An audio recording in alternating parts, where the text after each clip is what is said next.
مخاطبین از رسانه پشت پرده ماجرای فیلم استاندار سابق یادتونه تیم میگه که منم داشمی رو های گلزار جابجا کرد.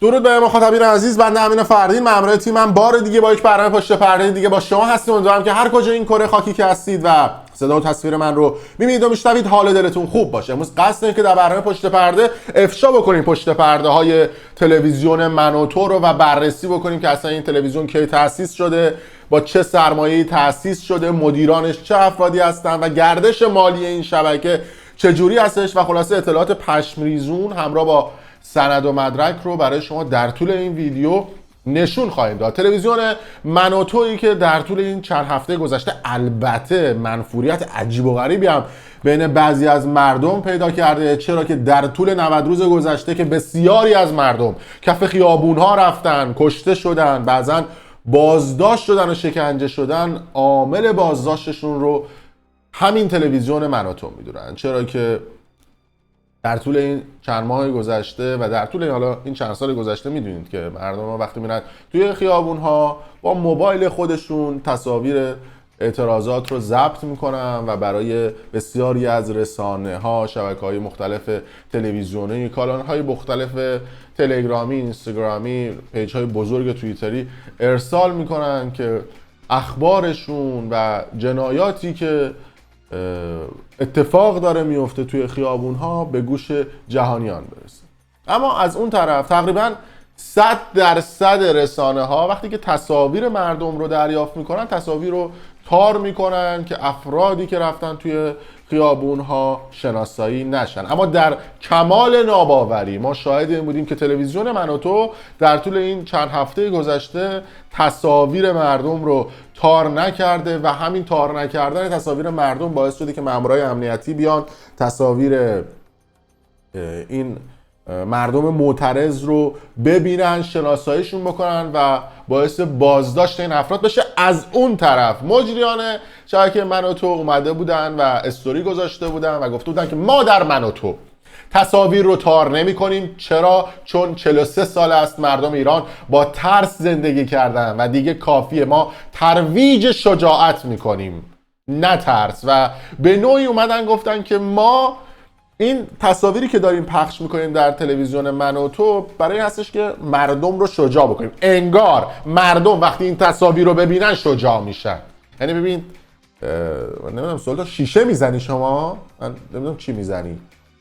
بعد از اون طرف مجریای تلویزیون من و تو اومده بودن و گفته بودن که کسایی که اعتصاب میکنن دیگه مشخصه کیان اعتصاب میکنن دیگه، و کسایی که مثلا تو مراسم 40 میرن مشخصه کیان دیگه. به خاطر همین دیگه نیاز به تار کردن نداره. یعنی کاملا از اعتماد مردم سوء استفاده میکنن. مردمی که به اینا اعتماد کردن و فکر کنید از دست مامورای امنیتی در رفتن، ماسک زدن، حالا هر کاری که ماسک، حالا احتمالاً گفتم ماسک منظورم بود، ماسک، حالا هر کاری که کردن به نوعی در رفتن. بعد شب میان خونه اینا تصاویرشون بدون اینکه تار بشه توی تلویزیون من و تو پخش شده. بعد از اون طرف این ماست مالی کردن مجریای من و تو، حالا بعضا نمیدونم بعضیشون کجا مدرک گرفتن یا کجا سابقه فعالیت داشتن، ولی خب همینجوری کیلویی خب خیلی هاشون اومدن توی من و تو. ببین چی میگن.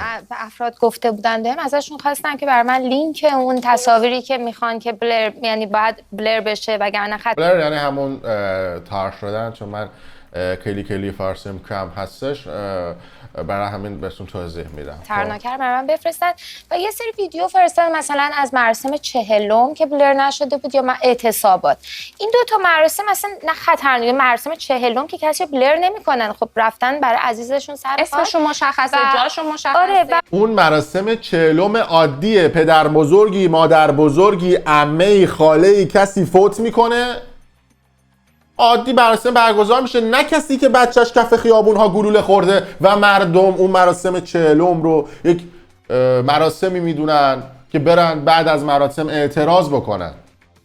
یعنی تفاوت مراسم 40 افرادی که کف خیابون ها کشته شدن و حتی جنازه بچه هاشون رو بهشون نمیدن و بعضا شبونه خاکش میکنن با مراسم 40 عادی مقایسه میکنن.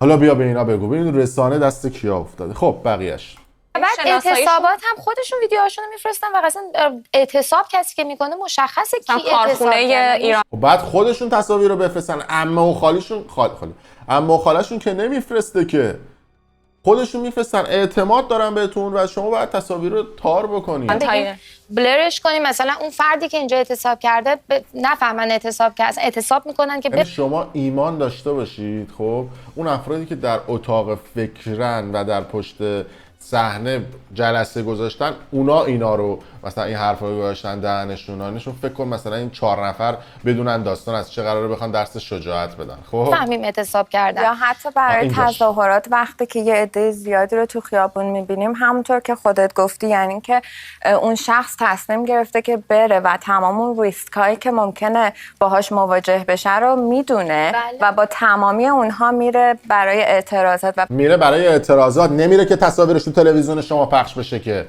میره برای اعتراضات کف خیابون ها. اینا مثلا فازشون چی میزنید شما؟ جنس منستون خوبه فکر کنم. میفهمید چی میگید؟ دارید مثلا صحبت میکنید. وقتی یک جمعیت زیادی هستش، این خودش نشون میده که مردم به تمامی اون ریسک ها واقف هستن و اصلا توی اینجاش قوانین اینجا هم همین شکل هستش. نمیتونی چهره آدم هایی که در حال تظاهرات تو خیابون هستن رو بخوای سانسور کنی.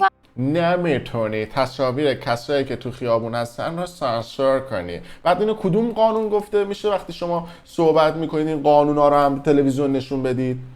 والا ما تا جایی که من که حداقل کف آلمان زندگی میکنم به قول بقیه، تو آلمان من بیام تو خیابون اعتراض بکنم، شما تصویر منو توی تلویزیون خودتون، تو رسانه خودتون پخش بکنید، من میتونم از شما شکایت بکنم که چرا تصویر منو بدون اجازه من پخش کردید.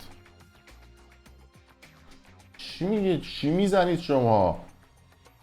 حالا بگذاریم این. اصلا میخواستم بگم که دلیل منفوریت شبکه من و تو در طول این چند هفته گذشته این اتفاقات بوده. اما بریم جلوتر و برسیم به یک ویدیو دیگه که یه بنده خدایی زنگ زد به این تلویزیون من و تو، گفت آقا این تصویر منو که شما پخش کردید توی تلویزیونتون باعث دستگیری من شده، چون یه عده میگفتن که شما یه نمونه یه دونه بیار یه نفر دستگیر شده باشه. اینا یه دونش.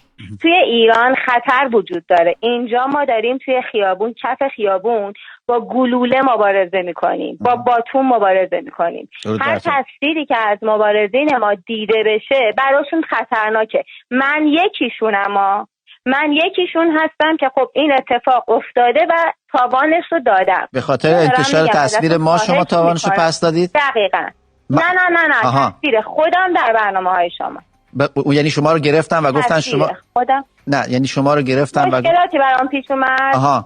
مشکلاتی پیش اومد برام که بهتره الان عنوان نکنم، فقط چون تجربه‌شو دارم خدمتتون میگم. نه خب نه قسم نخورید، فقط یه خورده نامفهومه برای ما مفهومش کنید. من سوالم خیلی ساده است، اصلا توضیح ندید. شما فقط میگم شما رو گرفتن به خاطر تصویری که ما منتشر کردیم؟ بله. اینو به شما گفتن؟ من فقط خدمت شما بگم. بله دقیقاً. خیلی من متاسفم که این اتفاق برات افتاده. هستی جان به صحبتات ادامه بدم برای توضیح میدم. بذارید بهتون بگم. بله. میگه براتون اتفاق افتاده. شک دارید؟ ببین وقتی که شما با این سبک سوال میپرسی، یا خودت با جمهوری اسلامی و میدونی و آخوندا گفتن آقا شما تصاویر رو پخش کنید، ما کسی رو نمیگیریم، اگر بگیریم نمیگیم این تصاویر به خاطر شما بوده. وقتی شما این سوالو میپرسی این فکت تولید میشه، یا سود در نفهمیدن موضوعه. خیلی ساده است دیگه، دو تا چارت منطقیه. این از برادرمون. اما میرسیم به افشاگری پدر رها اعتمادی، حسن اعتمادی، که جالبه که یه ویدیو از ایشون چند سال پیش از طریق خبرگزاری فارس نزدیک به سپاه منتشر شد که ایشون اومد در اون ویدیو که برای اولین بار، تکرار میکنم با این شدت، برای اولین بار توسط خبرگزاری نزدیک به سپاه منتشر شد، یعنی خبرگزاری فارس، میاد راجع به تلویزیون من و تو افشاگری میکنه. درست در زمانی که با تلویزیون من و تو به مشکل برخورده بود، که البته بعدش هم اومد توضیح داد که چرا این ویدیو اومده از طریق خبرگزاری فارس بیرون، که حالا جلوتر اون ویدیو رو هم پخش میکنیم.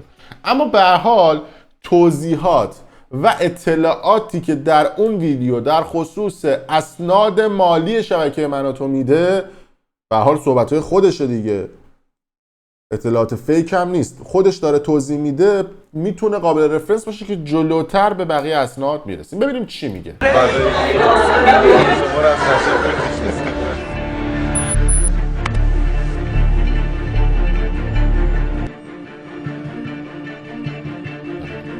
پیش از افتتاح من و تو، من در استخدام من و تو بودم، یعنی برای دوره تدارک راه اندازی تلویزیون من استخدام بودم و همونطور که هم گفتم تعداد زیادی از کسایی که الان تو من و تو کار میکنن، به خصوص نسل اولیه‌شون رو من همشون رو مسابقه کردم و استخدام کردم. تمامش ببینید زیرنویس خبرگزاری فارس هم میاد و لوگوی خبرگزاری فارس هم میبینم و میبینید که میگه که من استخدام کردم. خب اما بعدا بنا به دلایل گوناگون من از من و تو بیرون اومدم. روزای اول اصلا تصمیم نداشتم که با این کار کنم، با این شبکه. ببین پس وقتی داره صحبت میکنه، جالب ویدیو کاله، وقتی میاد صحبت میکنه جالبه که مشخصه که اصطلاحاً اختلاف داره با این شبکه. خب وقتی اولین بار کیوان و ناصر رها با من تماس گرفتن، کیوان عباسی مدیر فعلی تلویزیون من و تو، ما اسپانسری پیدا کردیم که تلویزیون منو ببین تیوی رو که تلویزیون اینترنتی بود و گسترش بدیم. جمله‌اش رو دوباره تکرار میکنم و میدم عقب دوباره شما هم بشنوید. میگه کیوان عباسی و رها پسرم به من زنگ زدن و گفتن ما اسپانسرهای لازم رو پیدا کردیم که تلویزیون ببین تیوی که قبلا مال کیوان عباسی بود و رها باش کار میکرد رو گسترش بدیم. پس نشون میده که تلویزیون من و تو توسط اسپانسرهایی مدیریت میشه. خب بریم بقیه‌اش رو بشنویم دوباره. که تلویزیون منو ببین تیوی رو که تلویزیون اینترنتی بود و گسترش بدیم. ببین تیوی رو که گسترش بدیم. تا بعدم گفتن که میخوایم به چه تلویزیونی تبدیلش بکنیم و میزان بودجه که لازم داشتن. من با ناباوری گفتم که خب خیلی عجیبه، چون من حقیقتش نمیدونم بودجه تلویزیون VOA و BBC چقدره، ولی در حال حاضر من و تو 200 تا کارمند داره. خب خیلی نکته خوبی گفت. ببینید یه عده ممکنه براشون این شایبه پیش بیاد که آقا شمایی که میای راجع به من و تو افشاگری میکنی، چرا نمیری راجع به فارس و صدا و سیما و جای مختلف افشاگری بکنی؟ اونا افرادی هستن که برای اولین بار وارد کانال تلگرامی من شدن و فقط این تیتر رو دیدن، زدن اومدن و هزار تا ویدیو قبلی ما رو ندیدن که ما راجع به اونا هم افشاگری کردیم. ولی شما وقتی میشینی تو تلویزیون من و تو، میشینی تو تلویزیون ایران اینترنشنال، میشینی تو تلویزیون VOA، BBC و جای مختلف و میگی فلان آخوند دزدی کرده، میگی فلان نماینده مجلس پول برده، میگی نماینده مجلس حقوق شفاف نیست، رأی شفاف نیست، نماینده مجلس نمیدونم فلانه دزدی کرده، استاندار حقوق شفاف نیست، فلان نهاد امنیتی توی ایران بودجه شفاف نیست، سپاه شفاف نیست. آقا اوکی، ما اصلا موافق اونا نیستیم ها. تو اول خودتو شفاف کن واسه مردم، بعد بگو به بقیه بیان شفاف بکنم. مثلا من خودم شروع من درآمدم یوتیوبه، دارم خوب پول در میارم، حداقل برای ویدیوهای خودم و امکاناتی که دارم از یوتیوبم پول در میارم، تجهیزاتش هم میخرم و هر روزم پیشرفتش میکنم. بیزینس‌های دیگه هم دارم. این از من که فردا به من گیر ندی، تو خودتو بگو. شما هم بیاید شفاف بکنید و بگید آقا درآمد تلویزیونتون از کجاست. از اون طرف دیگه اون آخوندا و اون جمهوری اسلامی و اون تلویزیون دیگه نیاز به شفاف سازی نداره. همه میدونن دلا دزدن و میخورن و میپاشن دیگه، اونا دیگه آب تو آبن کوبیدنه. شمایی که میگید ما خوبه این اونا بده ان، شما بیاید شفاف سازی بکنید. چرا خودتون شفاف سازی نمی‌کنید؟ بریم بقیه صحبتاشو بشنویم. این ساختمان جدید، استودیو جدید، یکی از بزرگترین استودیوهای رسانه‌ای است در خارج از کشور در لندن. حتی سالن‌هایی دارن برای فیلم برداری فیلم‌های سینمایی، از اینها میان کرایه میکنن و این سالن‌ها استفاده میشه. دکورایی که اونجا هست، یعنی یه شهر هست اصلا اونجا که میشه توش سریال و اینها درست کرد. و به طور قد این بودجه رو فرد نمیتونه بپردازه، چون الان 6 ساله که مانوتو داره کار میکنه. با یک چنین شکلی قدر مسلم اینه که نهادها یا ارگان‌های وابسته به دولت این کارو میکنه. اسپانسورها یا نمایندگان اسپانسورهای این تلویزیون نخستین بار در امریکا کیوان و رها رو ملاقات کرد. نخستین بار در امریکا کیوان و رها رو ملاقات. صحبت‌های خودشونا، شما فکر نکنید مثلا خبرگزاری فارس و ایکس و وای و زد اومدن این صحبت‌ها رو کردن، خودشون راجع به خودشون دارن صحبت میکنن. یه وقتی اومدن سراغ اینا برای صحبت و گفتگو، این گفتگو در آمریکا صورت گرفته و کسانی هم که پای این گفتگو بودن امریکایی بودن. اون اطلاعاتی که به من داده شده و واقعا کیوانم بسیار چیزه، یعنی بسیار ارتباط نزدیکی با من داره، چون اینا قبلا تلویزیونی در لس آنجلس داشتن، پدرشون فریبرز عباسی به نام تلویزیون آزادی که آقای رضا پهلوی هم توش بود. این موقع پروژه داشتیم به نام اتحادیه ملی برای دموکراسی در ایران و عرضم به حضورتون من 1 سال از طرف اتحادیه مأموریت گرفتم که بیام تو اون تلویزیون آزادی تبلیغ. من اون 1 سال خب کیوان عباسی رو از نزدیک شناختم، چون کارهای اداری اون تلویزیون آزادی رو کیوان انجام میداد و او هم منو شناخت. وقتی من از امریکا برمیگشتم سوئد، اون تلویزیونم بسته شد. همزمان با این مسئله رها برای ادامه تحصیل رفت امریکا. من رها رو معرفی کردم به کیوان که هم دیگه رو ببینن، به خاطر اینکه خب رها کسی رو در اون موقع نمیشناخت تو لس آنجلس و این آشنایی باعث شد که کیوان به این نتیجه رسید که با رها میتونه تلویزیون را بیاندازه. اونا اومدن در امریکا اسپانسور پیدا کردن، چون کیوان این راه رو خوب بلده، به دلیلی که پدرش هم در گذشته تا یه حدی تو این زمینا تجربیاتی داشت و اون باعث شد که اینها تجربه این کار رو به دست بیارن و بعد کیوان تلاش کرد که بتونه اسپانسورهای قوی تری رو پیدا کنه برای راه اندازی تلویزیون. ارتباطاتش هم گفتم در امریکا بوده با عناصر امریکایی. ارتباطاتش هم گفتم در امریکا بوده با عناصر امریکایی. این عناصری که اومدن اسپانسور شدن، اینا وابستگی‌های فکریشون چی میتونه باشه و این پول اصلش از کجا میتونه بیاد. بودجه تلویزیون مانوتو بودجه دولتیه، مال پنتاگونه، بودجه شخصی نمیتونه باشه، مال پنتاگونه.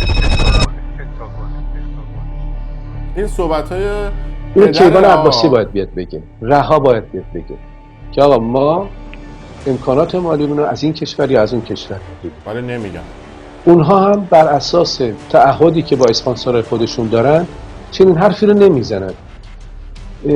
سیاست اسپانسورها سیاست درستی نبوده، به هر دلیلی نباید این رو پنهان نگه می‌داشتن. حالا شما نگاه کنید تا چند وقت دیگه این سری دوم برنامه استیج شروع میشه. حالا پول این شو از کجا تامین شده؟ ببینید، اولا که وقتی من میگم اسپانسر به معنای این نیست که این اسپانسرها مثلا مراکز تجاری باشن. اگرچه الان 1-2 ساله یه مقدار چیز دارن، تبلیغات هم دارن مورد مراکز تجاری مختلف، بیمارستان و شرکت‌های ساختمانی و توریسم و از این چیزا یه سری کالاها تبلیغ دارن، ولی درآمد این کالاها بودجه مانوتو رو نمیتونه تامین بکنه. قابل توجه کسایی که میگفتن مانوتو از تبلیغات درآمد داره. حالا اسناد و مدارک درآمدش هم جلوتر بهتون نشون میدم، صبر کنید. ولی یه نکته هم توجه داشته باشید که الان میزان برنامه‌های سیاسی مانوتو داره روز به روز بیشتر میشه. بنابراین این نشان دهنده اینه که جریانی که برای این تلویزیون امکانات مالی درست میکنه هدف سیاسی دنبال کنه، وگرنه قرار نیست که بیاد. این ویدیو 4 سال پیش تقریبا اومده بود بیرون، همین هم شد واقعا. میلیون ها دلار در سال خرج بکنه که مردم ایران رو سرگرم بکنه. اصلا ارزشش رو نداره این کار اگه هدف سیاسی دنبالش نباشه. هدف سیاسی چیه؟ اونی که منو تو انجام میده اونو باید دید، در جهت متزلزل کردن رژیمه، در جهت پسروندنشه، در جهت نابودیشه. حالا به حال این هدفی که اینا دارن میگن. خب اما بریم ببینیم صحبت‌های آقای رها اعتمادی با یکی از این شبکه‌های ماهواره‌ای که اومد گفت آقا مردم گفتن این فایل تصویری چی بوده، ویدیو کال چی بوده از شما اومده بیرون، که توضیح میده. میگه یه نفر اومده بوده تو فیسبوک هم برای من نوشته بوده، گفته بوده که من میخوام یه مصاحبه بگیرم با تلویزیون‌های مختلف راجع به بودجه‌هاشون و چیزهای مختلف. اصلا هم نگفته بودی که مال جمهوری اسلامی اون فلان اینا. ما رو گول زد و با ما هم مصاحبه کرد، یعنی قضیه رو ماسمالی کرد، در صورتی که کسی که به قول خودش این همه سابقه رسانه‌ای داره نباید اینجوری گول بخوره. اما بریم بررسی بکنیم تلویزیون من و تو رو و اسناد مالی تلویزیون من و تو رو، یا همون مرجان تلویزیون نتورک رو که کمپانی هست که تلویزیون من و تو رو داره دیگه، یعنی مالکشه. اول از همه من قبل از اینکه اسناد رو بررسی بکنم یه سوال میپرسم، خواهشاً جواب این سوال منو زیر همین ویدیو کامنت بکنید. اگر یه شخصی توی ایران یه دونه شرکت بزنه و سالی به دلار الان 805 میلیارد تومان ضرر داشته باشه شرکتش، تکرار میکنم سالی 805 میلیارد تومان شرکتش فقط ضررده باشه، زیانده باشه و فعالیت بکنه مدام، یعنی سال اول 700 میلیارد تومان، سال دوم 750 میلیارد تومان، سال سوم 800 میلیارد تومان فقط ضرر بکنه، بعد ادامه هم بده. یا حتی مثال خارج از کشورشو برای شما میزنم. شما فرض کنید یه شخصی در اروپا یه شرکتی رو تأسیس بکنه در امریکا و کانادا و استرالیا و جای مختلف که این شرکتش سالی 20 میلیون دلار ضرر بده. شما یه شرکتی رو داشته باشید که فقط این شرکت سالی 20 میلیون دلار زیانده باشه، از دو سه حالت خارج نیست. یا این شرکتی که شما دارید داره پولشویی میکنه، یا خود شما شیشه مصرف میکنید که این شرکت رو دارید، یا فقط حال میکنید پول خرج کنید، یا گنج پیدا کردید، یا یه هدف مهمتری دارید که اون 4 تا هدف دیگر رو کاور میکنه. با این مثال اسناد مالی شبکه من و تو رو بررسی خواهیم کرد. توی سایتش که میریم، من و تو توسط کمپانی به اسم مرجان تلویزیون نتورک نشون میده که فعالیت خودش رو آغاز کرده. خودشون مدعی هستن که 40 میلیون دنبال کننده در اروپا دارن و تقریبا در همه جای جهان دارن. و از اون طرف میدونید که کیوان عباسی که اینجا توی این تصویر هم اینجا ما تصویر کیوان عباسی رو میبینیم و بسیاری دیگه از مجریان شبکه من و تو رو. کیوان عباسی سال 2001 که تقریبا فکر میکنم میشه سال 81 میاد با مرجان اسکندری ازدواج میکنه و مرجان اسکندری هم به واسطه رسم و رسوماتی که حالا وجود داره در خیلی از خانواده های خارج از کشور میاد فامیلی شوهر خودش رو میگیره و اسم خودش رو میکنه، فامیلی خودش رو میکنه عباسی. بنابراین اگه توجه هم کرده باشید در بسیاری از ویدیوها آخر ویدیو حالا مثلا زده کارگردان یا زده مثلا تشکر میکنیم از کیوان عباسی و مرجان عباسی که خیلی فکر میکنن که اینها خواهر و برادرن، در صورتی که اینها زن و شوهر هستن. پس این مرجان تلویزیون نتورک هم اون مرجانش از اسم همسر کیوان عباسی مدیر شبکه من و تو میاد. با بررسی این شبکه ایران اینترنشنال بود که حتی میتونیم اینجا مرجان تلویزیون نتورک رو هم حالا سرچ بکنیم. مونده بود از ویدیوی قبلی بیرون که خب این سایت اصطلاحاً شرکت‌های انگلیس هستش که ما وقتی که مرجان تلویزیون نتورک رو سرچ می‌کنیم نام کیوان عباسی رو می‌بینیم که متولد 1971 و کلی اسنادش میاد. حالا ما با یه سایت آلمانی دیگه اومدیم این تلویزیون مرجان تلویزیون نتورک رو که توی لندن هم هست رو اومدیم بررسی کردیم. تقریبا زوم میکنم که بتونید با کیفیت بهتری ببینید. این سمت وقتی که نگاه میکنم اونایی که آلمان باشن بهتر میدونن گوین میشه درآمد. خب ببخشید گوین میشه اصطلاحاً میزان دخل و خرجی که شما داشتید دیگه، یعنی برد و باختتون. حالا فارسیشو بخوام بگم حتی فکر کنم همون درآمد هم معنی بده. شما خرجتون کم میشه از دخلتون، چقدر سخت شد، میشه گوینتون. یعنی شما مثلا توی یه سال 1 میلیون درآوردید، 3 میلیون تومان هم خرج کردید، شما گوینتون میشه منفی 2 میلیون. حالا از اون طرف اگر دقت کرده باشید این تلویزیون مرجان تلویزیون نتورک در سال 2018 نزدیک 18.5 میلیون پوند ضرر مالی داشته. سال 2018. حالا به جلوتر میرسیم. این اسنادیه که موجوده دارید میبینید. در سال 2019 ضرر مالی تلویزیون من و تو نه تنها باید کمتر بشه و این تلویزیون پیشرفت کنه، بلکه ضرر بیشتر شده و این تلویزیون 20 میلیون، بیش از 20 میلیون پوند منفی بوده، یعنی فقط خرج کرده. در سال 2020 باز هم افزایش پیدا کرده و به منفی 23 میلیون پوند رسیده و قطعا در سال 2021 با این روندی که ما داریم میبینیم منفی احتمالاً 25 میلیون پوند هست. شرکتی که اگر ما اسنادش رو بررسی بکنیم، حالا توسط کیوان عباسی تأسیس شده، این سرشاخه‌های این تلویزیون هستش و ارتباطش این شرکت با افراد مختلف که جالبه بدونید که این شرکت توسط کیوان عباسی سال 2009 تأسیس میشه. اسناد تأسیسش هم هست با این طرح که حالا من بهتون نشون میدم. اینجا میزنیم روی اسناد تأسیس. بذار من اینو نگه دارم. این اسناد تأسیس شرکت، حالا میبینید تلویزیون من و تو هستش، سال 2019 16 سپتامبر 2009 ببخشید 2009 که تقریبا میشه شهریور ماه این تلویزیون تأسیس شده. مرجان تلویزیون لیمیتد که کیوان عباسی این شرکت رو تأسیس کرده و کلیه اطلاعات این شرکت هست که در انگلیس این کمپانی فعالیت بکنه و کلیه کارهایی که این تلویزیون داره و تأسیس این شرکت رو که نشون میداد که حالا بریم بالاتر.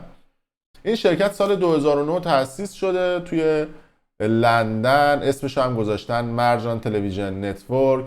سال 2015 با این کاپیتال با 1 پوند تأسیس شده و اسم کاری شده من و تو و در حد فاصله بین سال 2015 تا 2016 60 میلیون پوند تزریق مالی شده که بعد از اون کیوان عباسی رفته جلو ادامه داده. این هم افراد متصل به این شبکه هستن که اصلا موضوعات مختلفش. اما ببینید این جالبه بدونید که این ضررهای مالی این شبکه بوده و از اون طرف درآمدهایی که داشته. سال 2019 1,200,000 پوند درآمد داشته. 2019 به 1,100,000 پوند کاهش پیدا کرده و سال 2020 1,200,000 پوند. شما توجه بکنید کمپانی من و تو یا مرجان تلویزیون نتورک سالی تقریبا 1 میلیون پوند درآمد داره، 20 میلیون پوند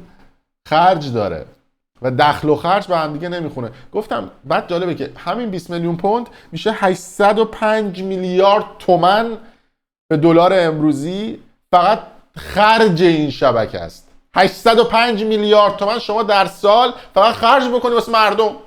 دور همیم دیگه، حالا یه پولی هم هست و میخوریم با هم. و از اون طرف میبینید هر سال 60 میلیون پوند اینا تزریق کردن و یه 16 میلیون پوند یه جا ضرر کردن، خرج کردن، یه 36 میلیون پوند 2019 خرج کردن، یه 9 میلیون پوند دوباره یه جا دیگه خرج کردن. و جالبه که تعداد کارمنداشون یا همون میتاربایتاشون 131 بوده سال 2018، سال 2019 به 150 نفر افزایش پیدا کرده و 2020 هم 8 تا دیگه نیرو استخدام کردن و شده 158 نفر و درآمد تقریبا به هر کدومشون هم در سال 7800 پوند اصطلاحاً حقوق میدن. در مجموع مجری 7000 پوند در حقوق. حالا با پاداش اینا شاید هم بیشتر بشه که فقط این تا سال 2021 و کلیه اسنادش توی این سایت هست و توی بقیه سایت ها هم میتونید برید ببینید این ارتباطی که برای تلویزیون من و تو وجود داره.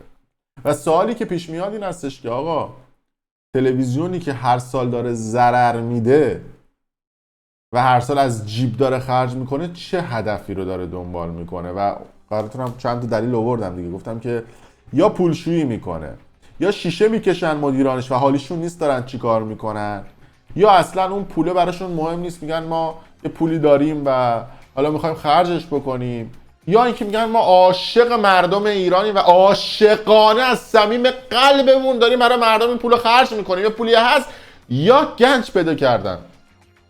گنج پیدا کردن هست دیگه، میگم خرج مردم.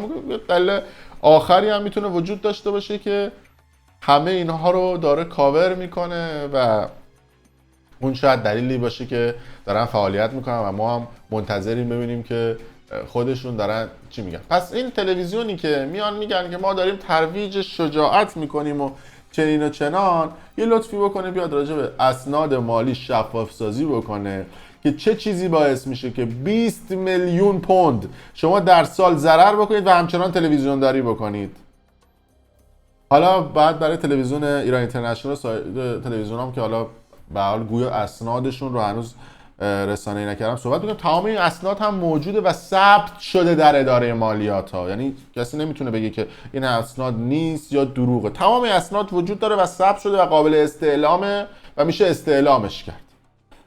در صورت مرسی که تا این لحظه با ما بودید. اگر دوست داشتید ویدیو رو لایک کنید، برای ما کامنت بذارید و اگر هم حال کردید کانال یوتیوب برنامه پشت پرده رو سابسکرایب کنید. ممنون.